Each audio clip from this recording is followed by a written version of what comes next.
Your step, your story, Mr. Pussy. Mister Pussy, bienvenue dans Your Step, Your Story. Merci d'avoir accepté notre invitation. Merci à vous. C'est un honneur, un plaisir, toujours. Donc, avant de parler de Kizomba, de projets, de festivals, comment tu te sens là maintenant, sincèrement, aujourd'hui? Très bien, avec un autre état d'esprit, une autre vision.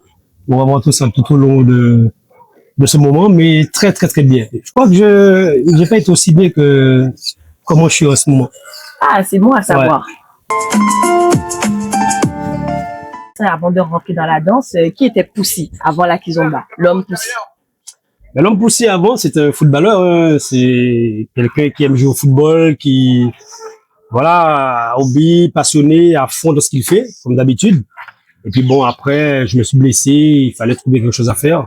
Moi, j'aime pas rester sans rien faire. J'aime les challenges. Donc, du coup, je me suis dit, la Kizomba m'intéressait déjà, pourquoi pas?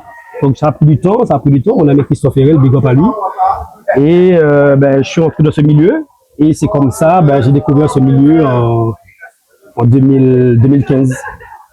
Donc, à ce moment, tu cherchais déjà la Kizomba. La Kizomba n'est pas venue par hasard.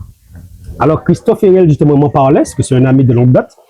Et il était dans le milieu. Et il me disait de venir, parce que bon, il voyait que j'étais en période de zouk. Quand il y avait des soirées généralistes de zouk, j'allais souvent et Baudrosseur me disait, mais bien, il amenait les Baudrosseurs en Kizomba. Et j'étais pas trop chaud à l'époque, mais c'est lui qui m'a mis l'accent dessus et qui a fait que je suis dedans. Est-ce que tu te souviens de la première danse de Kizomba? Qu'est-ce que tu as ressenti? Ah, la première danse. Wow, ça remonte, hein, la toute première danse. Si tu as l'année d'ailleurs. C'est 2015, hein, c'est quand je suis venu pour la première fois faire un essai. C'était à son école. J'ai kiffé tout de suite. Ça m'a pris tout de suite, ça m'a transpercé, je me suis dit, waouh, c'était quoi ça? Et j'avais envie de découvrir cette danse, aller en profondeur et c'est pour ça que j'ai continué jusqu'à présent. D'accord. Justement, tu as dit que tu avais envie de découvrir cette danse. Donc, pourquoi cette danse? Pourquoi pas la salsa, la bachata? Pourquoi la Kizomba? À la base, je suis un zouker. À la base, je suis un zouker. J'aime mon zouk. Donc, la Kizomba se rapproche plus du zouk à la base. Donc, du coup, la salsa, même si ça me parle, hein, j'ai envie d'aller en salsa, j'ai envie d'aller en bachata. Mais j'ai du mal. Je suis un lover. Hein, je suis un lover. Donc, du coup, la Kizomba me parle plus. Donc, j'ai été dans la Kizomba puisque bon, ça se rapproche du zouk. Et c'est plus, il y a plus de swing, il y a plus de, voilà, je préfère. Donc, ça m'a plus attiré la Kizomba que la salsa et la bachata. Et tu parlais de ressenti, qu'est-ce que ça a touché chez toi? Quelqu'un qui nous regarde là, qui n'y connaît rien, comment tu peux lui expliquer ce que tu as ressenti? C'est comme le zouk, lorsqu'on a une bonne connexion avec une danseuse, on parle de feeling, on parle d'une bonne connexion, une bonne vibes, un bon état d'esprit, tout est accordé. Ce jour-là, je crois que tout était accordé et, ça m'a transpercé.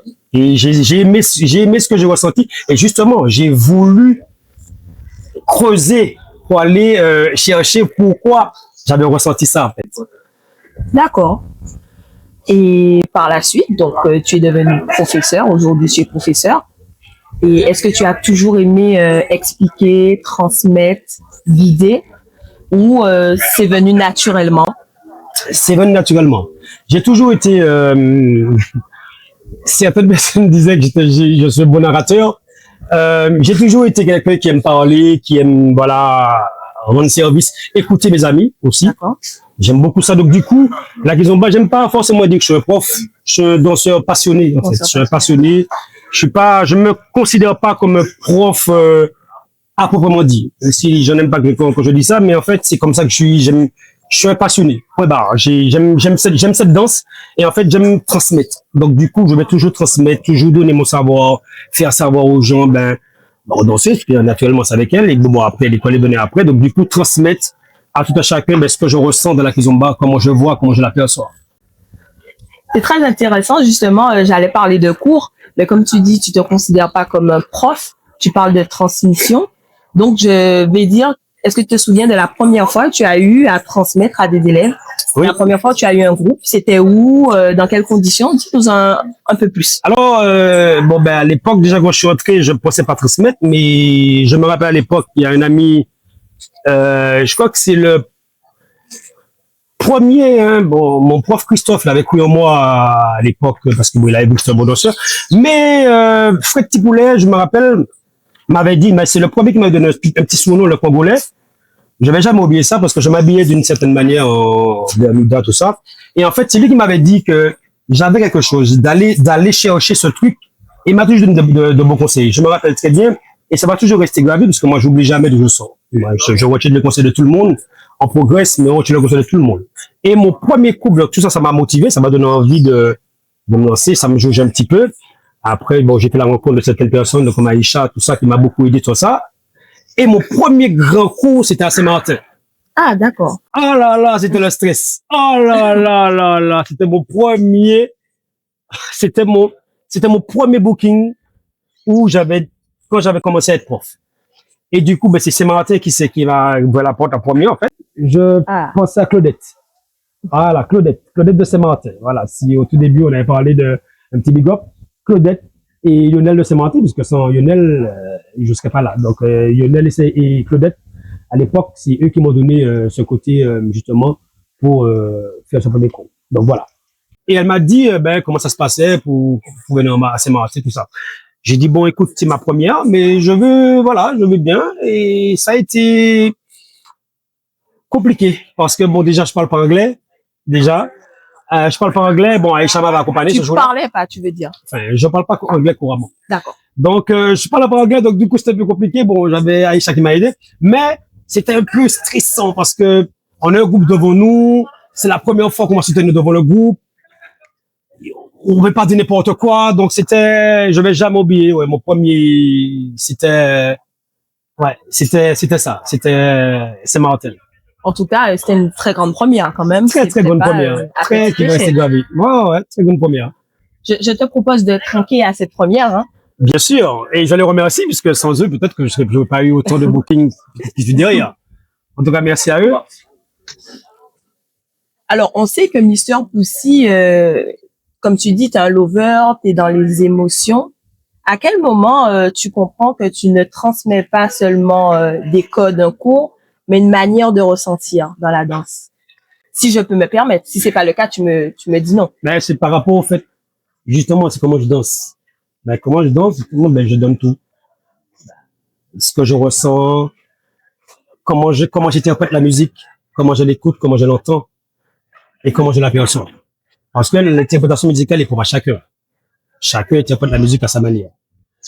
Donc, c'est vrai que là, expliquer ça comme ça, c'est pas évident, mais en tout cas, moi, je la transmets à partir du moment que j'ai vu que j'étais un vrai passionné, j'avais quelque chose de le ressenti, ben, je me suis dit, ben, je sais pas comment je vais transmettre ça aux gens, mais il faut que j'arrive à transmettre un maximum à la population, à celles et ceux qui veulent bien, en tout cas, connaître. Comment, en fait, moi, je ressens la musique, comment je vois, comment je perçois, qu'est-ce que ça me procure comme situation, comme émotion, puisque la danse, c'est un exutoire. Je dis pas la kizomba, mais la danse en elle-même, c'est un exutoire. Donc, forcément, c'est le fait que le retour des femmes avec qui je dansais, ben, ça m'a donné envie de transmettre. Parce que quand je voyais le retour, on me disait, ben, il y avait ce côté voyage, j'avais ce côté où on s'évade. Donc, mais tout ça, je notais tout sur une feuille. Tout ce qu'on me disait comme retour, quel que soit l'étranger, je notais tout sur un cahier, jusqu'à ce que j'arrive à me dire, ben, avec tout ça, qu'est-ce que je peux faire, en fait? Pourquoi? Donc, j'ai essayé de creuser. Pas évident, mais on arrive à comprendre, et puis après, pour le transmettre, c'est pas évident de transmettre à quelqu'un un ressenti, puisque comme je t'ai dit, le ressenti pour chacun, mais peut-être avec des astuces. Ça, j'aime bien donner des astuces pour essayer de se canaliser avec sa partenaire pour pouvoir passer un bon moment à deux. Très intéressant tout ça. Et du coup, on parle de transmission, mais est-ce qu'il y a un moment donné dans tes débuts ou donc je parle en tant que professeur, on viendra après à la partie organisateur.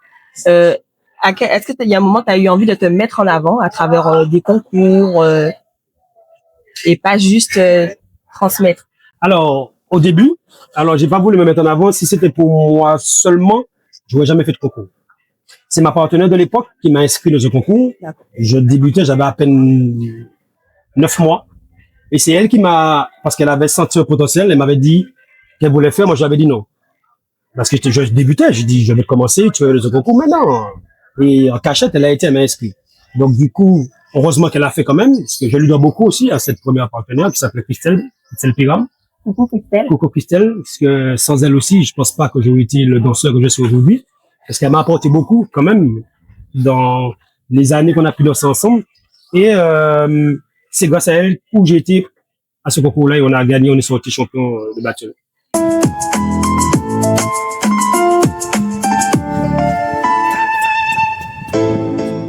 Et je vois que tu as un t-shirt Touch the Feeling, très joli d'ailleurs. Hein. Merci. Donc, tu as créé Touch the Feeling. Tu vas nous expliquer un peu de quoi il s'agit. Et ce nom, il n'est pas anodin. Qu'est-ce qui signifie vraiment pour toi? Ça signifie beaucoup de choses, c'est-à-dire moi, ma vision, la vision de tout le monde, Touch the Feeling. C'est propre à chacun. C'est le ressenti de tout et chacun. On vit tous avec le ressenti.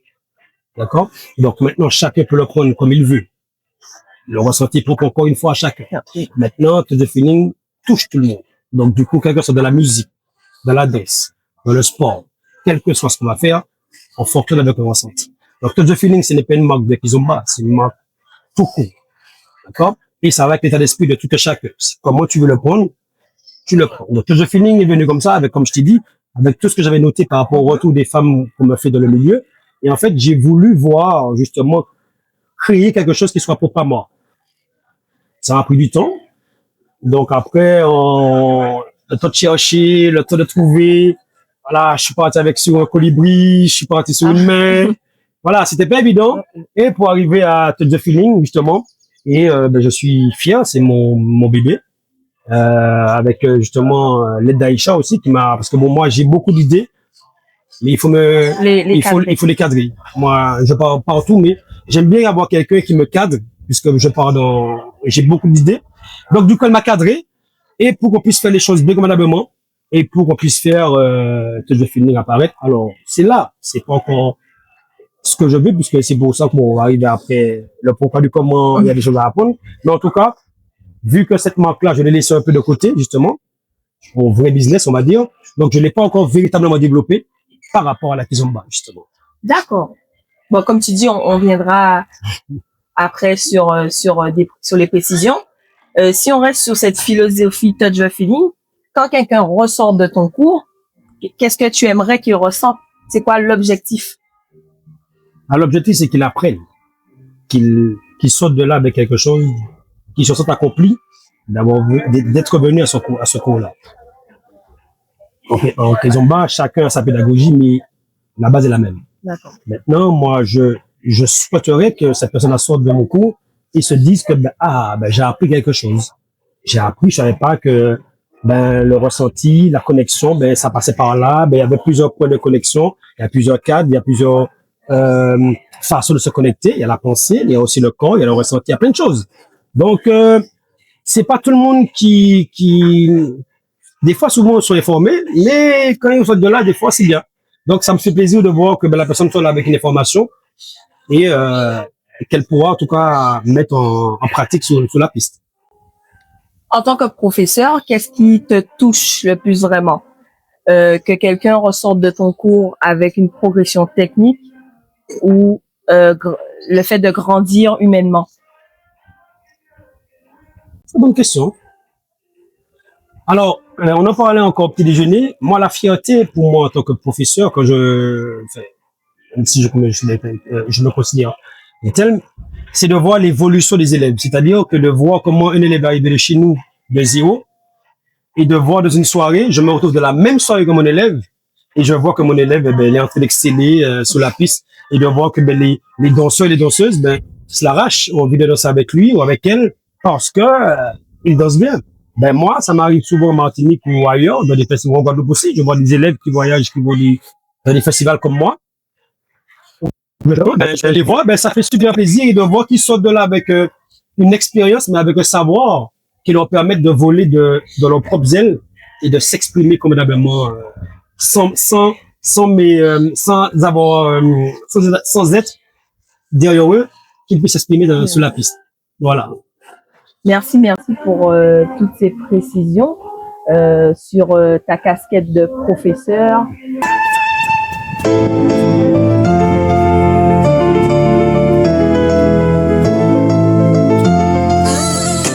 À quel moment tu ressens que le cours ne suffit plus, que les cours ne te suffisent plus? Il faut que tu fasses autre chose à côté. Pareil, comme je suis un gars de challenge. J'aime être excité tout le temps. J'aime avoir des défis tout le temps. J'aime avoir des, je me nourris de ça. Donc, du coup, quand je suis arrivé, quand j'étais danseur, ben, en tant que consommateur, j'observais ce qui se passait déjà sur le terrain. Dans le milieu, sur le marché, j'observais, je regardais. Alors, moi, je suis arrivé, j'ai dit, j'aurais bien aimé, apporter quelque chose de différent. Pourquoi pas un 109? Sans forcément gêner quiconque. Les organisateurs qui sont déjà là, entrer par la petite porte, surtout, avec tout le respect que j'ai pour tout le monde, rentrer par la petite porte et puis faire des événements, me faire accepter les autres en écoutant et en regardant ce que je propose. Donc, j'ai voulu apporter des choses, du son neuf dans le milieu, et c'est comme ça que j'ai eu envie d'organiser. Est-ce qu'on peut dire que l'organisation, le côté orga, est une extension naturelle de ton enseignement? Oui, oui, c'est un défi, c'est un côté aussi qui me permet alors de voir jusqu'où je peux aller, de relever les défis pour voir si je suis capable d'aller là. Donc du coup, oui, ça fait partie pour moi, c'est une continuité.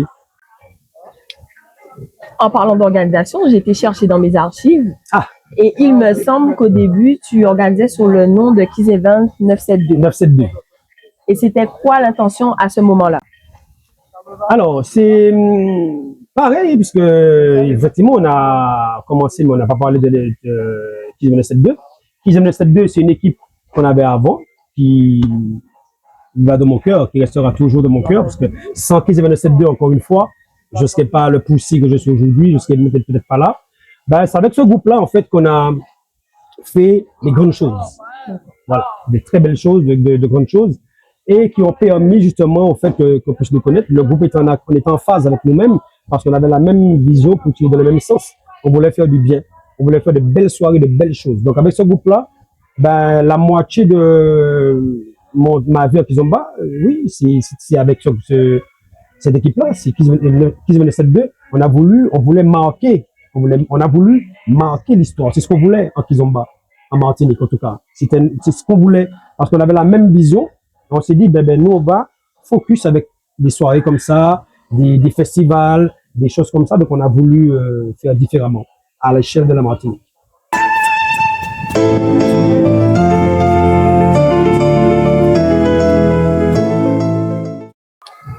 Et puis arrive Kids Your Life. Et est-ce que, du coup, à l'époque de Kids Event, tu mesurais l'importance de ce qui était en train de se créer? Et du coup, donc, c'est deux questions en même temps. Pourquoi Kids Your Life aujourd'hui? Explique-moi la transition, ce qui s'est passé. Alors, Kids Your Life est né avec Kids Event 2. Déjà, on est né ici avec l'équipe. Et en fait, on s'est dit que, on savait. Perso, moi, j'ai toujours su que le Kids Your Life, allait être quelque chose, un festival d'incroyable. Pourquoi? Parce que, comme je t'ai dit au départ, nous, on est venus, en tout cas, moi, je suis avec une vision et trouver des gens pour constituer une équipe pour qu'on puisse avoir la même détermination. Donc, du coup, on savait que ce qu'on faisait, ce qu'on mettait en place, allait être bien. D'accord? Aux yeux du grand public. On peut pas plaire à tout le monde. On cherchait pas à plaire à tout le monde, mais on savait que la majorité, ça les aurait plu. Donc, du coup, on a créé Kids Your Life. Et l'équipe il y a 2 ans, l'année dernière, on est chacun a pris des chemins différents. Donc on a arrêté Kids Event 2 et on a repris, sachant que je suis le président de Kids Event 2. Donc on a gardé le côté Touch the Feeling qui me représente, qui est le nom de mon école, qui est le nom de tout ça. Donc on a gardé Touch the Feeling et on est dans la continuité avec une autre vision encore plus profonde pour justement faire les choses différemment. Et pourquoi Kids Your Life? Alors, Kids Your Life, c'est un nom c'est-à-dire que Kids Your Life, si tu comprends, c'est qui ta vie, tu comprends? Et ça, c'est, on était en réunion, hein, on a trouvé tout ça, c'est Sandrine, justement, et qui a trouvé ce nom-là, et on a validé tout de suite. Et c'était top. On a dit, ok, validé. Et c'est resté, puisque ça allait avec l'idée de notre vision, notre façon de mettre les choses en place. Et c'est là. Et c'est resté le Kill aujourd'hui. Oui, le Kill qui est international, hein, si je puis dire. À quel moment tu réalises que Kiss Your Life n'est pas un simple événement, mais devient un rendez-vous majeur dans la Caraïbe? Après le festival de 2018. D'accord. Ouais. Là, après la troisième édition, on va dire 2019. C'est le festival où il y avait la Déferlante. Ça s'appelle la Déferlante. Là, c'est là où on s'est dit tout de suite, on a vu qu'il s'est passé quelque chose, en fait, tout de suite. Déjà, les artistes qu'on avait bookés, le line-up qu'on a présenté au public, faut savoir aussi que le Kiss Your Life, c'est un festival de qualité. On a toujours proposé des artistes de qualité, des DJ de qualité, un festival de qualité, même si avec des défauts, on sera jamais parfait. La perfection n'existe pas. Même si on vise la perfection, mais il faut être parfait justement pour progresser encore plus. Justement, même si on la vise. Et ça, c'est important. Et la preuve, tu confirmes que c'est un festival international. Donc du coup, ça parle. La renommée se fait comment? Par la rigueur de l'organisation. Parce qu'il suffit pas de faire un beau line-up. Hein. Il suffit pas de faire un beau line-up. Il suffit aussi d'avoir une belle organisation, quelque chose de bien ficelé, même s'il y a des couacs, mais quelque chose de bien ficelé pour que la clientèle puisse pas justement voir les couacs qu'on peut nous-mêmes trouver en tant qu'organisateur en backstage. Bien, j'avais pas cette historique. On en apprend beaucoup dans cette interview. Du coup, qu'est-ce qui est le plus dur aujourd'hui pour toi? J'allais dire enseigner, mais si je reprends tes termes, transmettre, je préfère. Ou organiser un festival de cette ampleur. Organiser un festival.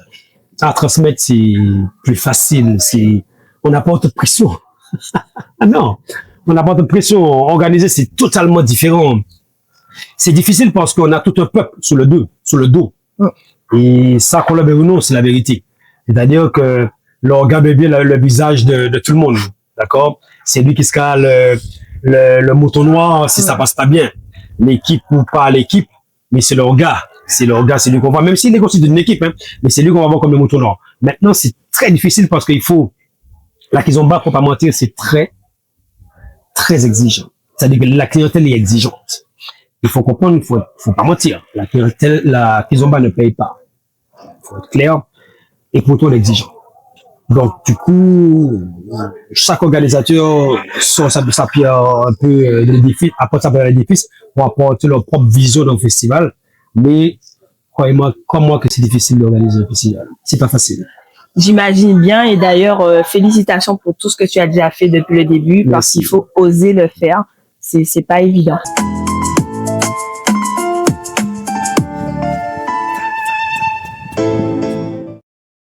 À partir du moment qu'on a un festival qui fonctionne bien, ben forcément on devient la tête à battre, hein, le festival à battre.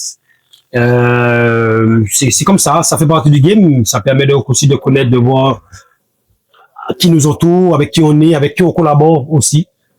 Je suis pas quelqu'un qui collabore avec beaucoup de monde, heureusement, je sais pourquoi. Et pourtant je suis pas fermé, mais c'est juste que, ben, comme je dis, je vois que c'est au feeling. Voilà, on ressentit. Et est-ce que tu as déjà du coup douté de toi, les annulations, la pression mentale, les pertes?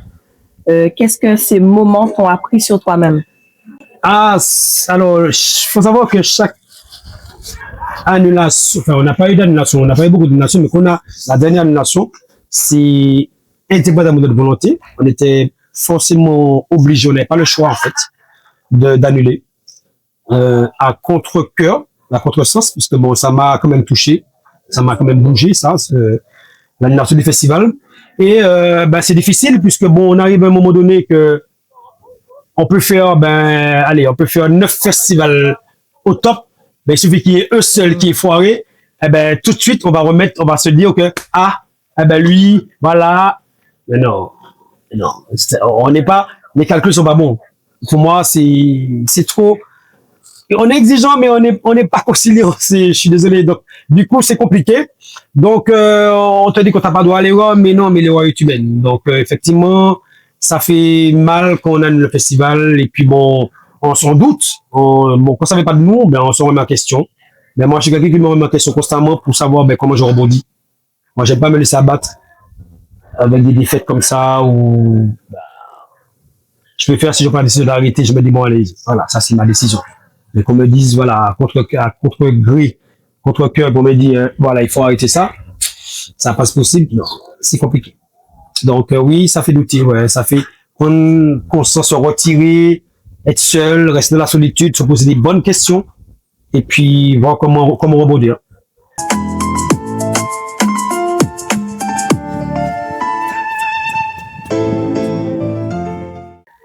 Comment rebondir en tant qu'organisateur? Du coup, qu'est-ce qui freine encore la structuration de la scène caribéenne en matière de kizomba?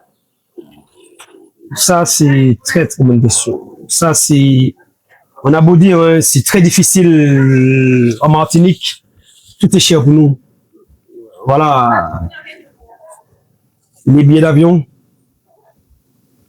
On a beau faire, bon, même si on veut faire des beaux festivals, maintenant j'ai l'expérience, on a beau rivaliser, faire des festivals avec les festivals d'Europe, de France, etc., de partout. Mais la réalité nous ramène à quelque chose de vrai. Les billets d'avion, lorsqu'on book des artistes, ben, les billets d'avion ne sont pas donnés. Personne ne nous donne des billets d'avion. Donc, on a des billets d'avion, donc ça, c'est déjà compliqué. Contrairement avec un festival qui est en France, par exemple, il peut te prendre des billets de train. Ou, même s'il va te prendre un avion, je pense pas que l'avion sera au prix que nous, on sort de Martinique. On fait venir les gens en France. Ça m'étonne. Donc, du coup, c'est très cher. Et aujourd'hui, quand tu regardes bien, un billet d'avion, c'est 700-800 euros, si je me trompe. Il me semble. Il me semble aussi. D'accord. Donc, c'est très cher aujourd'hui. Donc, voilà pourquoi aujourd'hui on peut réfléchir à 2 fois pour les festivals. Voilà. Les choses, tout augmente, la vie augmente, tout. C'est compliqué. Qui dit complication, qui dit problème, dit solution. Selon toi, qu'est-ce que la Caraïbe peut faire en matière de kizomba pour affirmer son identité? Bon. La Caraïbe, parce que c'est vaste, hein, c'est... Ben, je dis la Caraïbe, les Antilles. Ben déjà, nous, c'est le problème qui nous tue, là. Si, on a plein de choses qui nous tuent, si, c'est compliqué. C'est-à-dire que je pense que tant qu'on n'aura pas retiré ou bien amélioré cette partie-là pour qu'on puisse avoir des aides. Je pense que si c'est des aides, hein, il faut qu'on ait des gens un gouvernement, quelque chose les gens qui nous suivent, qui nous donnent envie de faire ça, qui nous suivent. En général, tant que tu ramènes pas combien de personnes, non, te suit pas. Donc les gens, les collectivités, les gens ont du mal à suivre parce qu'ils ont peur, ils font pas confiance, etc. Mais après, quand ils voient que ça prend, on regrette. Mais je sais pas. C'est pour la Caraïbe là, je sais pas. En tout cas, pour la Kizomba là, à part les aides, je vois pas comment on peut c'est des aides, hein, je vois pas comment on peut nous donner envie parce que les billets d'avion sont chers. Aujourd'hui, booker des artistes, moi je pense que c'est des aides, des ouvertures, des infrastructures aussi qu'on n'a pas. Ce serait bien aussi. On n'a pas assez, contrairement en métropole ou en Europe, on n'a pas assez. On n'a pas assez d'endroits qui nous accueillent. Voilà. En Martinique, on a vraiment dit un seul endroit qui nous accueille pour faire le festival. C'est pas normal.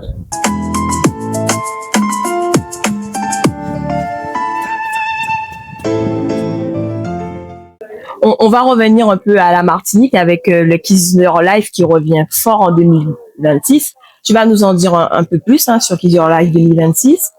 Et qu'est-ce que tu veux incarner différemment aujourd'hui? Ma sortie. Ah. Ouais. La fin d'un cycle comment dire ça, de parcours, en tout cas, dans le milieu. Partir sans regret. C'est sans regret. Partir en paix, sans regret. Donc, faire tout ce comme j'ai dit, hein, partir avec les idées de tout ce que je voulais faire. Tout ce qu'on a voulu, c'est que ça regroupe au moins. faire tout ce qu'on a voulu faire et puis partir tranquillement. Donc, en gros, aujourd'hui, voilà, j'ai envie de faire tout ce qui était déjà prévu, qui a pris du temps, et là, qui sort, mais pour partir dignement. C'est très touchant. Et aujourd'hui, tu te considères comme professeur, organisateur ou simplement passeur?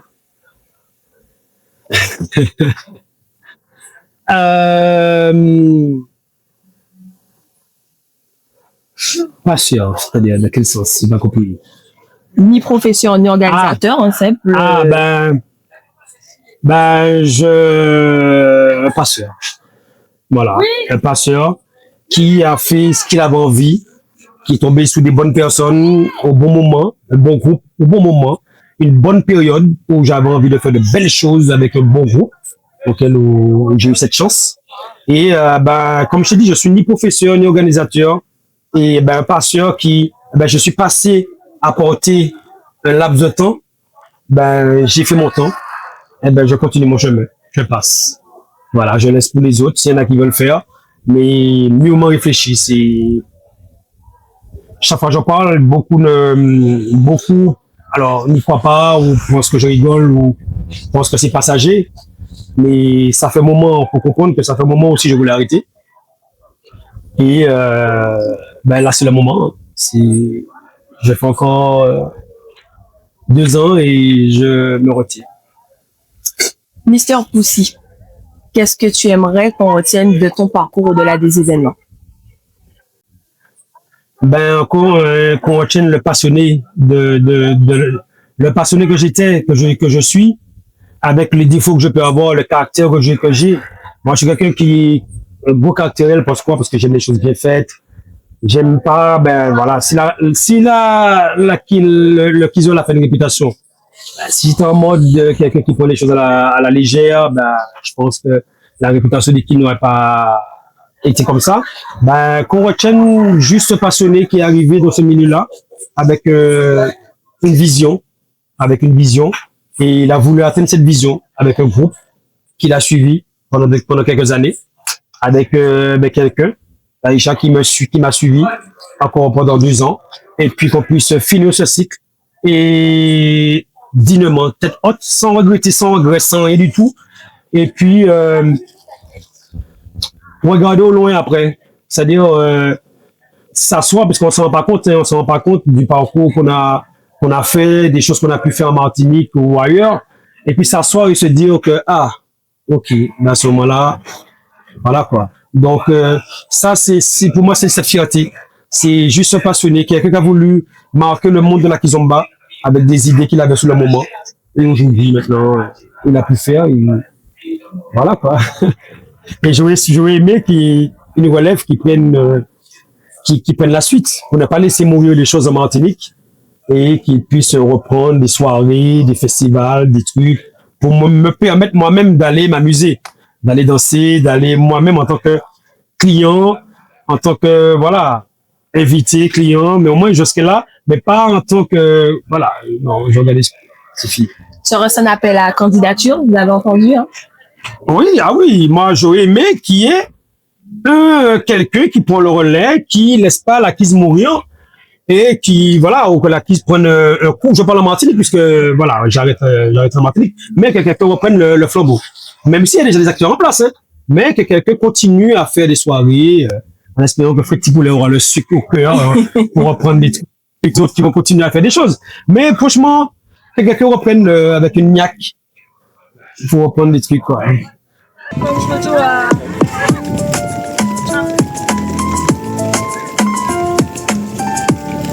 Ah ouais, le spot que...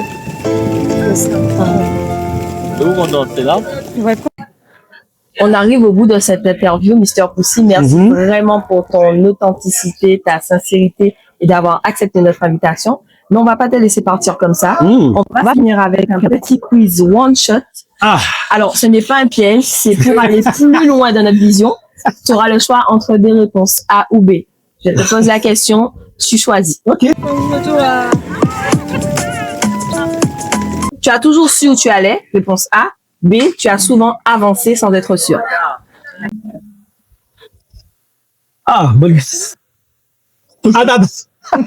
Ah, qu'est-ce que c'est ça? Ah! J'ai toujours su où j'allais. La kizomba t'a beaucoup apporté. Réponse A. B. La kizomba t'a aussi beaucoup pris. Ça m'a beaucoup plu. Même si ça m'a apporté, mais ça m'a beaucoup plu. Être organisateur, c'est être entouré. Réponse A. Être organisateur, c'est souvent être seul. Réponse B. Être entouré. La Caraïbe manque de structure. Réponse A. La Caraïbe manque surtout vision commune. Réponse B. Structure. En matière de transmission, les anciens devraient transmettre davantage. Réponse A. Les nouveaux devraient être plus patients. Réponse B. Les anciens devraient plus transmettre. Concernant l'authenticité, on respecte encore l'essence de la kizomba. Réponse A. On s'en éloigne parfois sans s'en rendre compte. Réponse B. Vérité personnelle. Tu t'es déjà senti dépassé par ton propre projet? Réponse A. Tu t'es déjà senti prisonnier de ton image? Réponse B. A. Tu t'es déjà senti dépassé par ton propre projet? Oui. Oui. Concernant les échecs, tu as plus appris de tes réussites? Réponse A. Tu as plus appris de tes échecs? Réponse B. Réponse B. Tu as plus appris de tes échecs. Ouais.